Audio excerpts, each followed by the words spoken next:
Hello mommies and daddies, welcome back to smartparenting.com।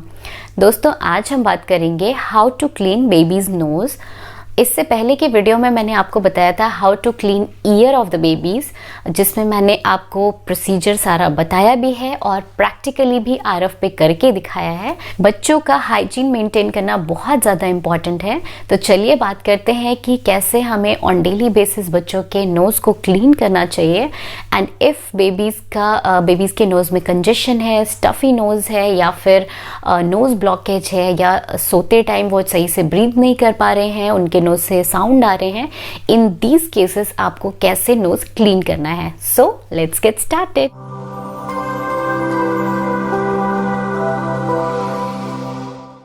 तो सबसे पहले बात करते हैं नॉर्मल क्लीनिंग की ऑन डेली बेसिस। सबसे बेस्ट टाइम होता है बच्चों का नोज़ क्लीन करने का जब वो नहा रहे होते हैं। तो जैसे ही वो नहा रहे होते हैं, मतलब आप उन्हें नहला रहे होते हैं, उस टाइम पे उनकी जो नोज़ होती है उसमें एक मॉइस्चर आ जाता है। तब आपको उनकी नोज़ को धीरे धीरे ऐसे ऊपर से नीचे की तरफ लाते हुए क्लीन करना है, जिससे उनके नोज़ के अंदर अगर कुछ भी एक्स्ट्रा पार्टिकल्स हैं वो धीरे धीरे करके ड्रेन आउट हो जाएगा, बाहर निकल जाएगा। अब अगर बात आती है बाहर की क्लीनिंग की, तो आप एक वॉश्ड कॉटन क्लॉथ ले लीजिए, उसे थोड़े से वार्म वाटर में डिप कर लीजिए। आप कॉटन स्वैप्स भी ले सकते हैं, उन्हें थोड़े से वार्म वाटर में डिप करके वेट कर लीजिए। उसके बाद आप सबसे पहले ये वाला एरिया क्लीन करिए, बिकॉज़ इसमें जितना भी म्यूकस नाक का होता है वो सारा यहीं आकर कलेक्ट होता है, तो यहीं आके स्टिक भी हो जाता है। तो आप सबसे पहले ये वाला एरिया क्लीन कीजिए। बहुत ही जेंटली आपको क्लीन करना है। कई बारी कुछ म्यूकस हार्ड म्यूकस हो जाता है, वहाँ पे हार्ड हो जाता है, स्टिक कर जाता है, तब आपको उसे ज़बरदस्ती नहीं निकालना है। आप उसी कॉटन क्लॉथ को या फिर स्वैप को उसके ऊपर कुछ सेकेंड्स के लिए रख दीजिए, तो वो जो म्यूकस होगा वो थोड़ा सा सॉफ्ट हो जाएगा। उसके बाद अब उसे वाइप करेंगे तो वो बहुत ही ईजिली क्लीन हो जाएगा। अब बात करते हैं बाहर के एरियाज़ की। तो नोज़ के बाहर के एरियाज़ को भी क्लीन करना बहुत ज़्यादा इंपॉर्टेंट है, बिकॉज यहाँ पर भी ऑयल सेक्रेशन बहुत ज़्यादा होता है। जिसकी ऑयली स्किन है उसका तो बहुत ही एक्स्ट्रा ऑयल वहाँ पे सेक्रेट होता है, जिसकी वजह से डस्ट ट्रैप हो जाती हैं। तो उस एरिया को भी धीरे धीरे उसी कॉटन क्लॉथ या फिर कॉटन स्वैप की हेल्प से क्लीन करना है। There are two main things which you have to take care of, जो आपको नहीं करनी है। नंबर 1, आपको नोज़ में कोई भी ऑयल नहीं डालना है, चाहे वो मस्टर्ड ऑयल हो, चाहे वो कोकोनट ऑयल हो। आपको नोज़ में ऑयल नहीं डालना है, बिकॉज जब आप ऑयल डालते हो तो वो और ज़्यादा डस्ट कैच करती है nose, because of sticky nature of oil. Number 2, don't put anything inside your baby's nose, because not even cotton swabs also, because उससे होता क्या है कि आप नोज़ के अंदर की लाइनिंग हर्ट हो सकती है and which can cause bleeding also। तो ये हो गई डेली बेसिस पर क्लीनिंग की बात। अब अगर बात करें कि बच्चे की नोज़ स्टफ़ी है, नोज़ में कंजेशन है, या फिर बच्चा ब्रीथ नहीं कर पा रहा है ठीक से, या सोते टाइम में उसके नोज़ में कुछ साउंड आ रहा है, तब हमें कैसे क्लीन करना है। तो सबसे पहला जो बेसिक तरीका है वो है सेलाइन ड्रॉप वाटर। आप सिंपली सेलाइन ड्रॉप वाटर को नोज़ में डाल दीजिए, जिसकी वजह से जितना भी म्यूकस अंदर कलेक्टेड होता है वो थिन हो जाता है और थिन होकर ड्रेन आउट हो जाता है, क्लीन हो जाती है नोज़। तो ये सेलाइन ड्रॉप कुछ भी नहीं है, ये वाटर और सॉल्ट का मिक्सचर है। आप इसे चाहें तो घर पर भी बना सकते हैं। आप 1 कप वाटर ले लीजिए, उसे अच्छे से बॉयल कर लीजिए, उसके बाद उसमें उसे फिल्टर करके रख लीजिए, एंड देन उसमें हाफ टीस्पून सॉल्ट ऐड करके अच्छे से मिक्स कर लीजिए।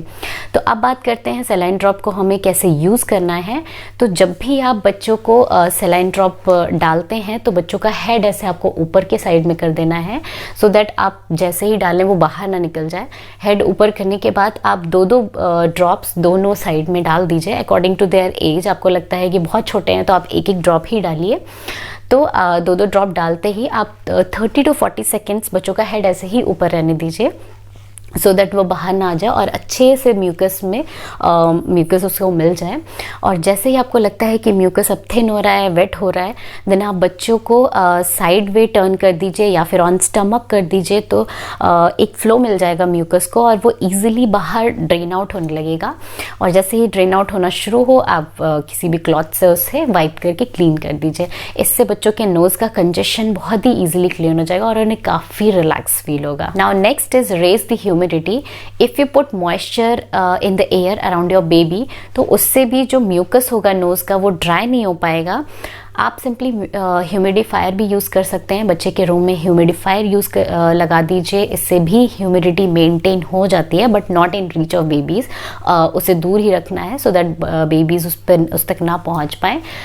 तो नेक्स्ट आप क्या कर सकते हैं, आप स्टीम भी दे सकते हैं बच्चे को, स्टीमर से दे सकते हैं, या फिर अगर स्टीमर नहीं है तो आप सिंपली एक कंटेनर ले लीजिए, उसे गैस पर रखिए, उसमें पानी डाल दीजिए और उसे अच्छे से बॉयल होने दीजिए। जैसे ही स्टीम आनी शुरू हो जाए आप गैस ऑफ कर दीजिए, बच्चे को उसके पास लेके जाइए और धीरे धीरे ऐसे हाथ से उस स्टीम को बच्चे के पास तक लेके आइए। बहुत ज़्यादा डायरेक्ट स्टीम नहीं देना है बिकॉज वो उनके फेस को बर्न कर सकती है, तो आप हल्के हल्के हाथों से वो स्टीम दीजिए सो दैट जैसे जैसे वो ब्रीद इन करेंगे वो स्टीम उनके नोज़ के थ्रू जाए और जितना भी म्यूकस है वो मेल्ट करके बाहर निकाले।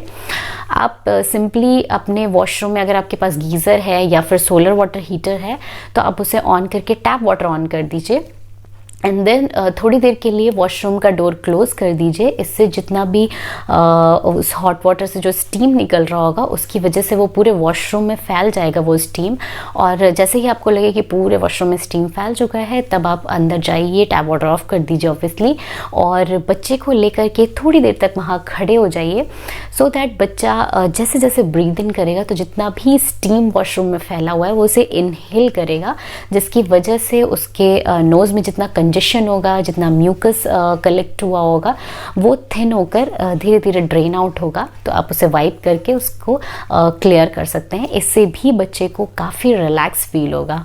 नाउ नेक्स्ट आता है आपका नेज़ल एस्पिरेटर और सक्शन बल्ब, आप उसे भी यूज़ कर सकते हैं। Rubber nasal aspirator are more effective as compare to suction bulb, जो इजीली आपको मार्केट में मिल जाता है। बट अगर आप जब भी इसे यूज़ करने की सोच रहे हैं तो आप इसकी पूरी डिटेल्स अच्छे से देख लीजिए, उसके बाद ही यूज़ करना स्टार्ट कीजिएगा।